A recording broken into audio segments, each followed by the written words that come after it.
Part 1. The Perimeter Fence. My line of work is defined by fixed reference points. Absolute, unyielding reference points that do not care about human emotion, ambition, or greed. When you spend your days working as a professional civil infrastructure technician and licensed land surveyor, you quickly realize that the modern world is built on invisible boundaries. Most people drive down a suburban street and see lawns, decorative wooden fences, asphalt driveways, and manicured hedges. I don't see any of that. I see brass bench monuments embedded deep in municipal concrete, iron pins buried 6 inches beneath the topsoil, property line easements recorded in county archives, and coordinate grids that have remained unchanged since the late 19th century. Land doesn't lie. Men lie. Deeds lie. Developers lie. Corrupt municipal officials lie through their teeth.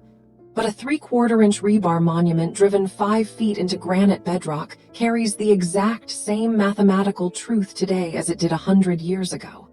It doesn't care who bought a luxury SUV this morning, and it doesn't care whose logo is stamped on a glossy real estate brochure. My father, Arthur Vance, understood that fundamental truth better than anyone I have ever known. He bought our 5-acre parcel on the edge of the county back in 1988, long before the city expanded westward and turned old farmland into suburban strip malls. Dad was a master machinist and woodworker who spent 30 years maintaining heavy diesel equipment for the state highway department. He built our 2-story cedar house with his own hands, pouring a thick concrete foundation that could withstand a major earthquake.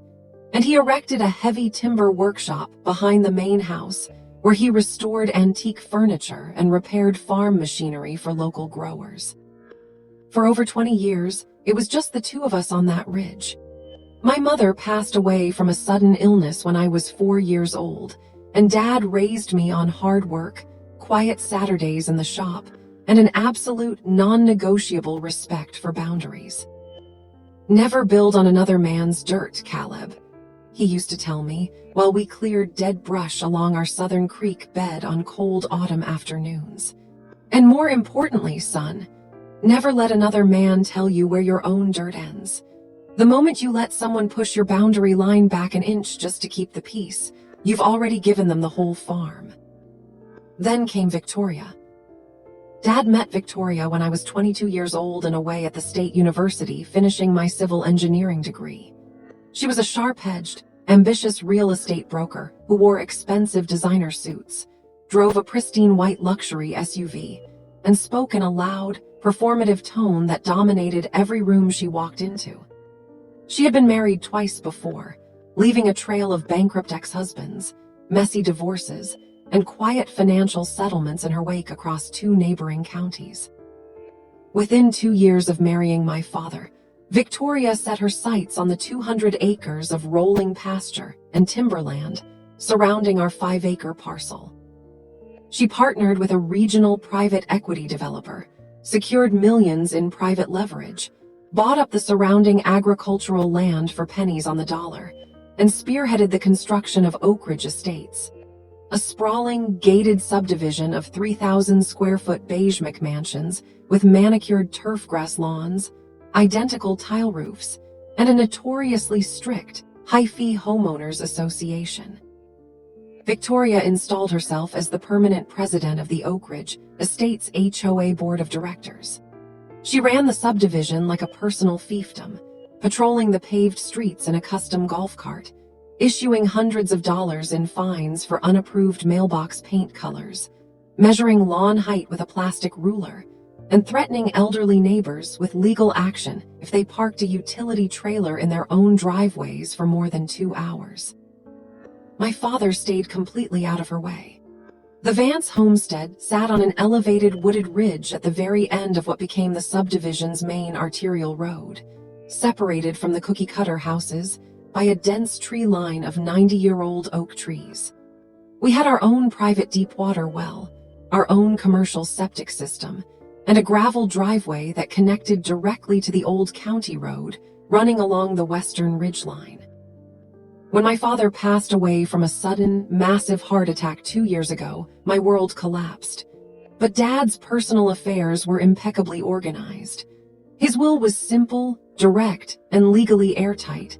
The cedar house, the timber workshop, and all 5 acres were left entirely to me. Victoria received his substantial life insurance payout and a cash settlement from his private savings accounts, which she promptly used to buy a newly constructed 2-story home inside the gated section of Oak Ridge Estates. I thought that was the end of it. I thought I could live quietly on my father's land, do my daily surveying work for the county, and keep to myself. I was dead wrong. Part 2, the notice on the post. It began on a freezing Tuesday afternoon in early November. I pulled my heavy-duty county survey truck up the gravel driveway after a brutal 10-hour shift, mapping a highway expansion project in the northern quadrant. The wind was howling off the ridge, carrying a freezing bite that promised an early winter storm. As I cut the truck's engine and stepped out onto the gravel, something bright neon orange caught my eye. It was stapled securely to the historic oak fence post at the entrance of my driveway, right at eye level. I walked over, pulled my thick leather work gloves off, and unpin-stickered the document from the wood. It wasn't cheap paper. It was printed on heavy cream stationery topped with a formal gold foil crest. OAKRIDGESDATES HOMEOWNERS Association. Formal notice of egregious violations and cease and desist order. I stood under the amber glare of my truck's headlights, wiping cold rain from my face as I read through the document. The notice accused me of 17 separate community code violations, including maintenance of unapproved non-conforming exterior building structures, my father's timber workshop, failure to submit architectural review board documentation for perimeter wooden fencing, unauthorized commercial equipment storage on residential property, my county work vehicle, failure to maintain manicured turfgrass standards along the front easement, unpaid retroactive monthly HOA dues, and special infrastructure assessment fees dating back 24 months. At the bottom of the page, formatted in bold black lettering, was the penalty summary. Current ACCUMULATD fines and assessments, $148,500. Payment due date, 14 days from notice. Failure to comply will result in an immediate statutory lien and judicial foreclosure proceedings. Tucked into the back of the notice was a handwritten card written in sharp, sloping red cursive that I recognized instantly. Caleb, we have tolerated this eyesore long enough. Oak Ridge Estates is moving forward with Phase 4 expansion. Sell the land to the board for the appraised lot value, or we will take it through foreclosure. You have 2 weeks to clear out. Victoria. My hand tightened around the paper until the heavy cardstock crumpled in my fist. My father's house had stood on this ridge for 35 years. The subdivision surrounding it was barely 12 years old. I didn't belong to their HOA. I had never attended an HOA meeting, never signed an HOA agreement, never paid a single dime in HOA dues, and never set foot in their private clubhouse. I walked up the porch steps, unlocked the heavy oak front door, and sat down at my father's dining table in total silence. Victoria wasn't just trying to collect a fine. I knew exactly what was happening. 3 months ago, a major commercial logistics company had announced plans to build a multi-million-dollar regional distribution hub 4 miles down the county highway. Land values along our immediate corridor had skyrocketed overnight. Victoria's development partners at Oak Ridge Estates wanted my 5 acres so they could bulldoze the timber, knock down my father's workshop, and construct a high-density luxury apartment complex to service the incoming corporate executives. She had offered me $300,000 for the property 6 months ago, an insulting fraction of its actual $1.8 million market value. I had politely turned her down in writing. Now she wasn't asking anymore. She was using the legal machinery of her HOA board as a battering ram to strip me of my family home, freeze my title, and force me into bankruptcy. I pulled out my phone and dialed Gideon Cross. Gideon was a semi-retired real estate litigator and land rights attorney who had worked alongside my county surveying firm for over 2 decades. He was 70 years old, possessed a voice like grinding river stones, and knew every obscure property law and municipal land ordinance in the entire state. "Caleb," Gideon answered on the second ring, his tone sharp. "It's late. What's happened?" "Gideon," I said, my voice quiet despite the rage humming in my chest. "My stepmother just stapled a $148,000 HOA fine notice to my fence post. She's threatening a statutory lien and judicial foreclosure in 14 days if I don't surrender my father's land to her development firm." Gideon let out a long, slow whistle over the line. "She's filing an HOA lien against the homestead. On what legal authority?" "She's claiming my 5 acres are part of Oak Ridge Estates Phase 1, I explained. "She's citing retroactive code violations for Dad's workshop, my work vehicle, and uncollected dues dating back 2 years. Did your father ever sign a master covenants, conditions and restrictions, CC and R, joinder agreement when she built that development?" Gideon asked cleanly. "Never," I replied. "Dad hated the subdivision. He fought the county zoning board for 2 years just to keep them from putting a public utility easement through our back pasture." "Listen to me very carefully, Caleb," Gideon said, his voice dropping into a grave, authoritative register. "An HOA board operating with a corrupt attorney can be far more dangerous than a bank. In this state, an HOA lien can act as a super lien. The moment they record it with the county clerk, it encumbers your title immediately. You won't be able to remortgage, sell, or transfer the land until the lien is resolved. And if they push for judicial foreclosure, a sympathetic circuit judge can order a public auction before you even get a full trial." "What do I do?" I asked. "Do not call her," Gideon ordered flatly. "Do not go to her house. Do not argue with her board members in the street. Let her think her scare tactic is working. Tomorrow morning, bring me every property deed, survey map, and county tax receipt you have in that house. I want to see the original land grant from 1988. "I have everything in Dad's safe," I said. "Good," Gideon said. "Because if Victoria wants to use land records to wage war on a professional civil surveyor, we are going to give her a master class in spatial geometry." Part 3, the paper audit. The next morning at 7:00 a.m., I sat in Gideon Cross's private office on the 3rd floor of the historic county courthouse building downtown. The room smelled of old paper, worn leather books, and faint pipe tobacco. Large oak tables were covered with rolled-up survey plats, county tax maps, and thick blue binders containing state property statutes.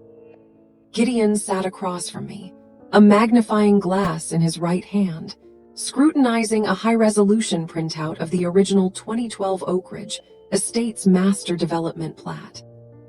"Look right here," Gideon said, tapping the magnifying glass handle against the heavy paper. I leaned forward over the map. The plat showed 200 acres divided into neat, numbered residential lots arranged in tight cul-de-sacs.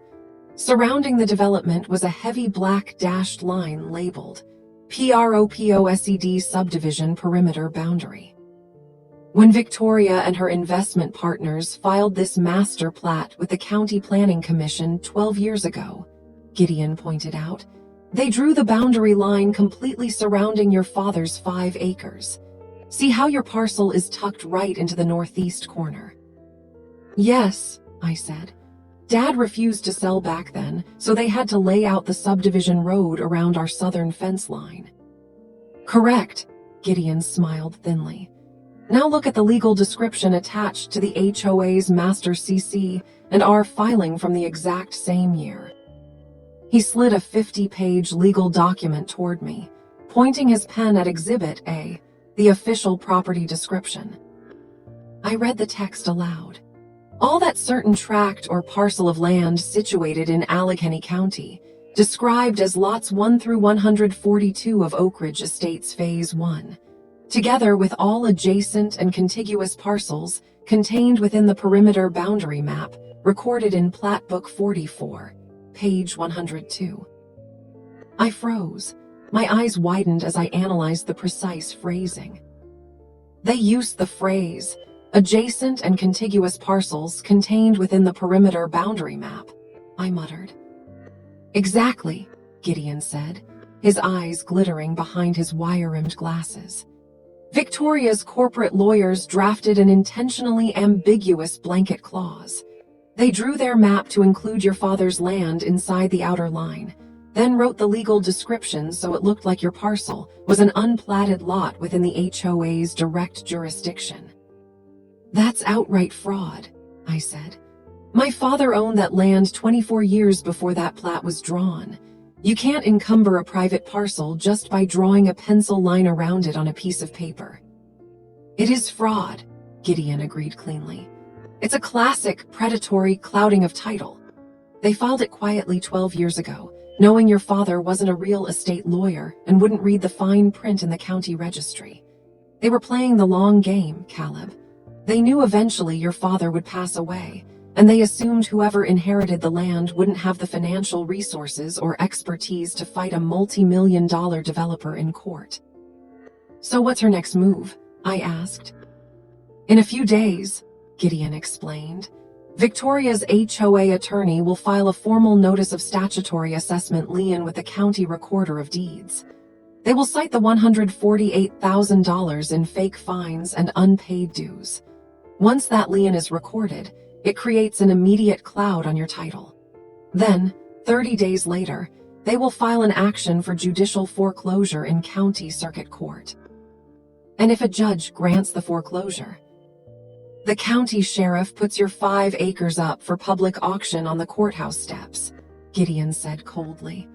And do you know who will be the only bidder standing on those steps with a $1.8 million pre-approved line of credit? Oak Ridge Development Partners, I whispered. Victoria. I leaned back in the leather chair, staring at the ceiling as the magnitude of her scheme set in. Victoria was using corrupt municipal paperwork and administrative legal loopholes to commit land theft in broad daylight. Gideon, I said, looking him dead in the eye, how do we stop the lien? We don't stop the lien, Gideon said, a dark, razor-sharp smile spreading across his face. We let her record it. I frowned. Why on earth would we let her put an illegal lien on my title? Because, Gideon explained, leaning over the table, the moment Victoria records that lien with the county clerk, she signs her name under penalty of perjury to an official legal document claiming ownership jurisdiction over your parcel. She commits slander of title, extortion under color of authority, and systemic real estate fraud. Gideon pulled a thick red file folder from his briefcase. While she's busy preparing her foreclosure lawsuit, Gideon continued, you and I are going to conduct a comprehensive, independent boundary and infrastructure survey of the entire Oak Ridge Estate subdivision. A survey, I asked. What for? Caleb, you're a senior licensed civil surveyor for the county, Gideon said softly. When Victoria built those 200 McMansions 12 years ago, do you think a developer as greedy and cheap as her actually paid to install proper, independent municipal infrastructure? I stopped. My mind immediately raced back through 30 years of local civil construction history. The retention ponds, I muttered softly. Tell me about the retention ponds, Caleb, Gideon said, leaning back. Oak Ridge Estate sits on an elevated hill, I said, my voice rising as the technical pieces began assembling in my head. When it rains, All the storm runoff from their 200 paved driveways, concrete roads, and roofs flows downhill, straight toward the eastern boundary of my father's pasture. "And where does that water go?" Gideon asked. In 2014, Victoria's construction crew secretly dug a 300-foot drainage ditch through the tree line, I realized, my blood running cold. They routed their master stormwater overflow pipe directly onto the back 2 acres of my lower pasture. Dad complained about it for years because it turned our lower fence line into a swamp every spring. "And did your father ever sign a drainage easement granting Oak Ridge Estates permission to discharge their municipal storm water onto his private land?" Gideon asked. "Never," I said. "He built an earthen berm to block it, but they knocked it down with a bulldozer while he was in the hospital 6 years ago." Gideon slapped his hand flat on the wooden table with a crack like a pistol shot. "There it is," Gideon said, his voice booming in the office. "An unpermitted, illegal municipal stormwater discharge across a private property line. If that discharge pipe is uneasemented, Oak Ridge Estates is operating a 200-home subdivision in direct, catastrophic violation of the State Clean Water Act and county civil infrastructure codes. If the county environmental board shuts down that storm drain," I began. "The entire Oak Ridge Estates drainage system will back up within 48 hours of the first heavy rain," Gideon finished my sentence. "Every basement, driveway, and low-lying road in Victoria's precious luxury subdivision will be underwater." "And who is legally liable for operating an illegal municipal drain without an easement?" I asked. "The HOA board," Gideon smiled cleanly. "Victoria Vance, personally." Part 4. The Survey in the Dark. For the next 10 days, I played the part of a panicked, overwhelmed homeowner. I didn't answer Victoria's phone calls. I didn't respond to the HOA board's registered letters. When her vice president, a pompous, retired corporate accountant named Donald Vance, no relation to us, drove past my house in his custom golf cart, I stood on the porch, lowered my head, and went back inside, giving them the complete illusion that I was breaking under the financial pressure. On Thursday morning, Victoria took the bait. The County Recorder of Deeds officially logged document 2020-60-8914, Notice of Statutory Assessment Lien and Claim of Title Interest on Parcel 14B, the VANCE Homestead, signed personally by Victoria Vance as HOA Board President, claiming $148,500 in outstanding debt. The moment the lien hit the county database, Victoria sent a formal settlement offer through her corporate attorney, offering to forgive the $148,000 penalty if I executed a quitclaim deed, transferring the 5 acres to Oak Ridge Development Partners for a cash payout of $200,000. She gave me 7 days to accept or face judicial foreclosure. I didn't accept. Instead, I went to work. Over the next 4 nights, under the cover of dense autumn fog, I brought my high-precision Leica robotic total station, survey rig, GPS rovers, and ground-penetrating radar equipment down to the lower pasture along our southern boundary line. Working in total silence with a headlamp set to low red light mode, I mapped every millimeter of the boundary line. What I discovered went far beyond a simple illegal storm drain. Victoria's development firm had been even more reckless than Gideon and I had anticipated. When they constructed Phase 1 of Oak Ridge Estates in 2012, her contractors had cut massive corners to save money on earth-moving and utility installation.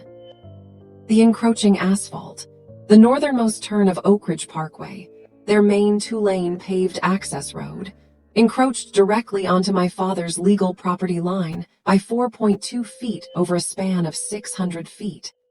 Over 2,400 square feet of their main public road was physically built on my private land without a deed transfer or right-of-way easement. The main water header, The primary 6-inch municipal water supply line, serving 32 luxury homes in Phase 1, was buried 3 feet inside my southern fence line.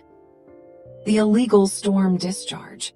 A massive 36-inch concrete culvert discharged over 40,000 gallons of untreated suburban street runoff directly into my father's lower creek bed during every major rainstorm, causing severe soil erosion and heavy metal contamination. Victoria had built an entire multi-million-dollar subdivision's critical utility corridor across my father's private property, relying entirely on intimidation, her position as HOA president, and the arrogant assumption that no one would ever pull the original 1988 boundary pins to check her math. On Friday morning, I met Gideon in his office. I laid 3 massive, high-definition topographic survey plats across his table. Every encroachment, every buried pipe, every asphalt trespass, and every illegal drainage culvert was highlighted in bright, fluorescent red ink, certified with my official seal as a licensed state professional land surveyor. Gideon looked down at the plats, his eyes tracing the red lines across the paper. "Caleb," Gideon said softly, looking up at me with profound respect. "This isn't just a defense. This is a complete structural destruction of her entire development." "What's the timeline?" I asked. "The Oak Ridge Estates annual HOA general meeting is scheduled for next Tuesday at 7:00 p.m. at the Oak Ridge Country Club," Gideon said, checking his calendar. "Victoria has invited all 200 homeowners to celebrate the announcement of Phase 4 expansion and her foreclosure lawsuit. Her attorney plans to formally serve you with the foreclosure summons at that meeting to make a public example out of you in front of the entire community." Gideon smiled coldly. "Good," I said, rolling up the survey plats and sliding them into a heavy leather protective tube. "Then that's where we will deliver our answer." Part 5, the annual meeting. The Oak Ridge Country Club ballroom was draped in navy and gold banners. Round tables topped with white tablecloths filled the main floor, occupied by roughly 150 homeowners sipping wine and chatting over charcuterie boards. At the front of the room stood a raised stage with a large projection screen displaying a polished 3D architectural render. OAKRIDG ESDATES Phase 4, the RESERVES AT OAKRIDG.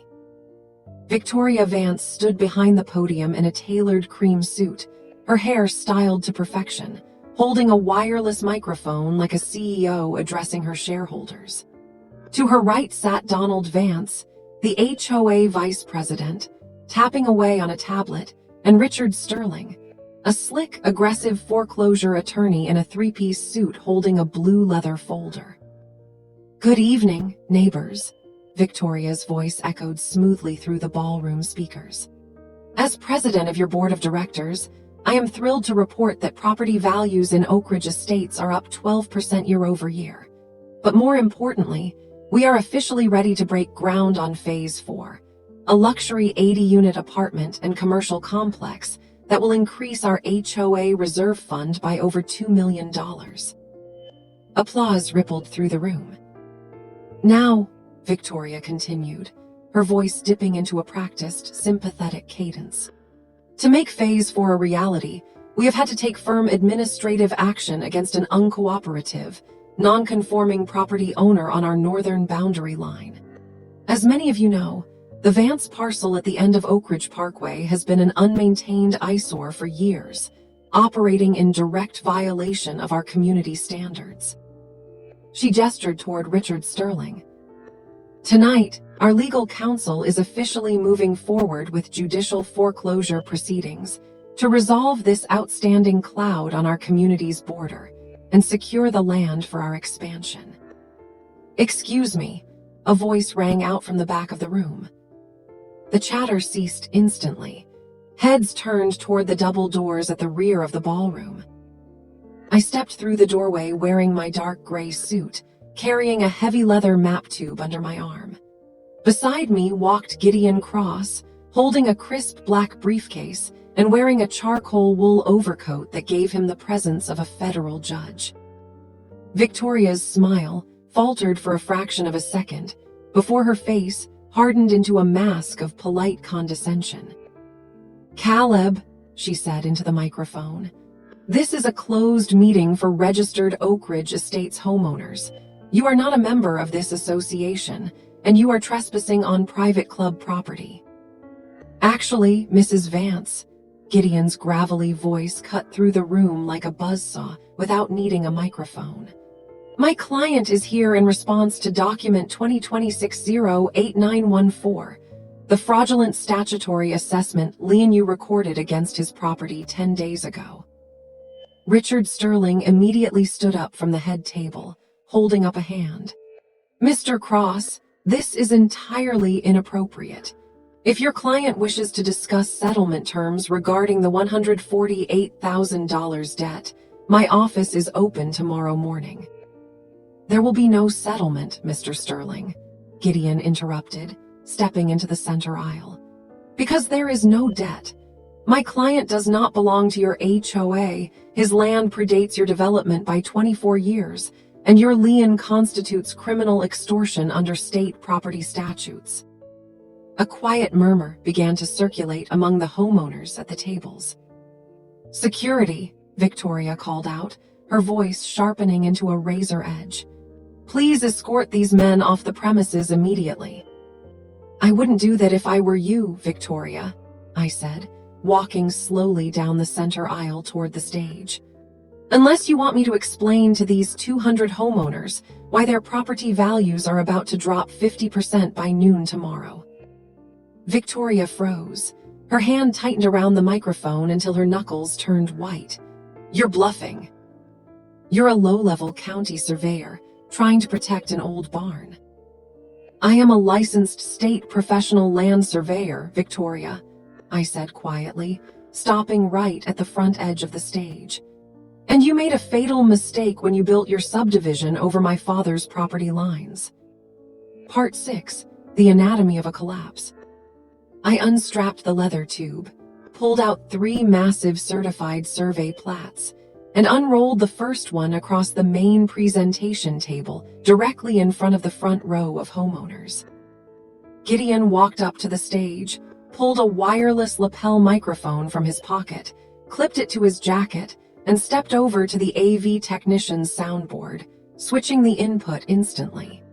His voice boomed over the room's high-end surround sound. "Ladies and gentlemen of Oak Ridge Estates," Gideon announced, gesturing to the unrolled map. "My name is Gideon Cross, Senior Real Estate Litigation Counsel. Before you approve the board's proposed Phase 4 expansion tonight, there are 3 legal realities your board president has conveniently omitted from her annual report." The room was deathly silent now. No one was touching their wine. "Item number 1, Gideon said, pointing to the bright red lines on the certified survey map. "The northernmost stretch of Oak Ridge Parkway, the only paved access road leading to 42 of your homes, encroaches directly onto my client's private land by 4.2 feet over a length of 600 feet. Oak Ridge Estates has been committing continuous civil trespass for 12 years. "That's a lie," Donald Vance shouted, jumping up from his chair. "The developer built that road according to county specs." "The developer was Victoria Vance's private LLC," I called out directly to the crowd. "And here is my state surveyor seal certifying the exact GPS coordinates of the encroaching asphalt. Tomorrow morning at 8:00 a.m., a construction crew hired by my estate will begin erecting a 6-foot security chain-link fence along my legal property line, effectively reducing Oak Ridge Parkway from 2 lanes to a single 7-foot lane, cutting off school bus and fire truck access to the entire northern cul-de-sac." Gasps erupted across the ballroom. Several homeowners in the front row stood up to stare at the red encroachment line on the map. "Item number 2, Gideon continued calmly, sliding the second survey map onto the table. The main 6-inch municipal water distribution line serving Phase 1 is buried 3 feet inside my client's southern pasture. There is no recorded utility easement on file with the county. That pipe is operating as an illegal, unpermitted underground trespass.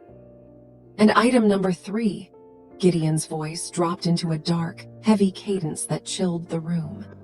The master stormwater overflow pipe from your subdivision's retention basin discharges 40,000 gallons of untreated suburban road runoff directly onto my client's private pasture during every major rainfall. I pulled out a thick blue document and held it up for the room to see. This is an official notice of violation from the State Department of Environmental Protection, I said. Because your HOA board operates an unpermitted municipal storm drain that discharges onto private land, the DEP has issued a formal cease and desist order effective immediately. What does that mean? A homeowner from the back row yelled out, his face pale. Gideon looked directly at the crowd. It means that tomorrow morning at 9:00 a.m., my client is legally exercising his right as a private landowner to cap and plug that 36-inch drainage culvert at his property line with high-density concrete. The ballroom erupted into sheer chaos. You can't do that, Donald Vance screamed, his face turning purple. If you plug that pipe, the next rainstorm will flood the retention basin and back up water straight into the basements of every home on Grandview Court. Then I suggest you buy a lot of sandbags, Donald, I said quietly, because the weather forecast calls for heavy rain tomorrow night. Part 7, The Reckoning. Victoria slammed her hands down on the podium. Her composure had completely vanished, replaced by an ugly, frantic desperation. He's terrorizing you, she screamed into the microphone, her voice cracking over the speakers. He's making false claims to destroy our board. Richard, tell them this is legally impossible. Richard Sterling didn't say a word. The slick foreclosure attorney was staring at the certified debt violation notice and Gideon's survey plats with a look of sheer terror. He slowly packed his blue leather folder, stepped away from the head table, and slid quietly out the side exit of the ballroom, completely abandoning his client. Where are you going? Victoria shrieked after him, but Sterling didn't look back. Gideon pulled a thick stack of legal summonses from his briefcase and laid them directly in front of Victoria and Donald Vance. Victoria Vance and Donald Vance, Gideon declared loudly. You are hereby served with a lawsuit filed in County Circuit Court this afternoon for slander of title, willful clouding of property deeds, civil trespass, and violations of the State Unfair and Deceptive Trade Practices Act. He turned to face the terrified homeowners in the audience. And because your board president committed these illegal acts while acting outside the scope of her legitimate HOA authority, the corporate liability shield is pierced, Gideon added. My client is suing Victoria Vance and Donald Vance personally for $3 million in punitive damages. Personal liability, a woman in the front row shrieked. Our HOA insurance won't cover that. No, it won't, Gideon confirmed smoothly. And if this board does not immediately pass a resolution tonight to formally rescind document 2020-8914, wipe out the fraudulent $148,000 lien, and issue a recorded quitclaim disclaimer on my client's land, my client will file an emergency injunction tomorrow morning to freeze all HOA bank accounts pending trial. A man in a navy blazer stood up on his chair and pointed a finger at Victoria. I call an emergency vote of the membership right now. I move to remove Victoria Vance and Donald Vance from the board of directors effective immediately. Seconded, 50 voices shouted in unison across the room. You can't do this, Victoria screamed, her voice shaking violently as she gripped the podium. I built this community. I built this entire development. You didn't build it, Victoria, I said, leaning closer so only she could hear my voice over the screaming crowd. "You stole it bit by bit, and you thought because my father was gone, there was no one left to check your boundaries." I leaned in closer, staring into her wide, panicked eyes. "Land doesn't lie, Victoria, and starting tomorrow, you're going to pay for every single foot." Part 8, Solid Bedrock. By 10:00 p.m. that night, the Oak Ridge Estates HOA membership had voted unanimously, 148-0, to strip Victoria Vance and Donald Vance of their board positions, dissolve the Phase 4 expansion project, and appoint an interim emergency committee. Before midnight, the emergency committee's new legal counsel delivered a signed, notarized full satisfaction and cancellation of lien to Gideon's office, along with an official letter of apology from the association. 3 weeks later, the long-term consequences of Victoria's greed fully unfolded. To avoid a catastrophic environmental lawsuit from the state and prevent me from concrete plugging their storm drain, the newly elected HOA board was forced to sign a formal municipal easement agreement. Under the terms negotiated by Gideon, Oak Ridge Estates agreed to pay my estate a monthly perpetual easement fee of $8,500 for the drainage and utility access across my southern boundary. The HOA paid $350,000 in cash to fund the full environmental restoration of my lower pasture and creek bed, including the construction of a heavy timber retaining wall and native tree buffer.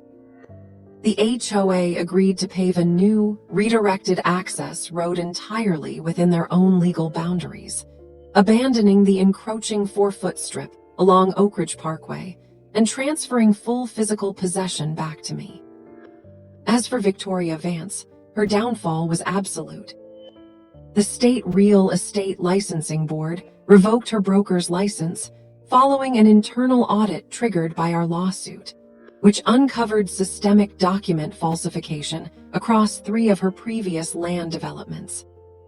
Deprived of her HOA salary, stripped of her developer fees, and facing hundreds of thousands of dollars in personal legal defense bills from our ongoing civil suit, she was forced to put her luxury home in Oak Ridge Estates up for emergency sale at a massive loss. She left the county 2 months later in the middle of the night, driving the same white luxury SUV. But with her bank accounts frozen and her reputation in the regional real estate industry permanently destroyed. It is a quiet Saturday afternoon in late spring. I stand on the back porch of my father's cedar house, holding a warm cup of coffee in my hands. Down in the lower pasture, the sound of heavy machinery has long since been replaced by the quiet rushing water of a clean, restored creek flowing over smooth river stones. The new timber retaining wall stands solid against the ridge, flanked by young oak trees that will outlive everyone currently living in the subdivision next door. A high-precision GPS survey rover rests against the porch railing next to me, its digital display glowing with green check marks, confirming every coordinate, pin, and boundary line on my 5 acres down to the millimeter. My father spent his life teaching me that a man's character is measured by the boundaries he keeps. Victoria thought she could erase those boundaries with slick paperwork, fake fines, and arrogance. She forgot that beneath the shallow, manicured turf grass of a luxury subdivision lies the actual earth, hard, ancient, and immovable. And on this ridge, my father's land still belongs to me.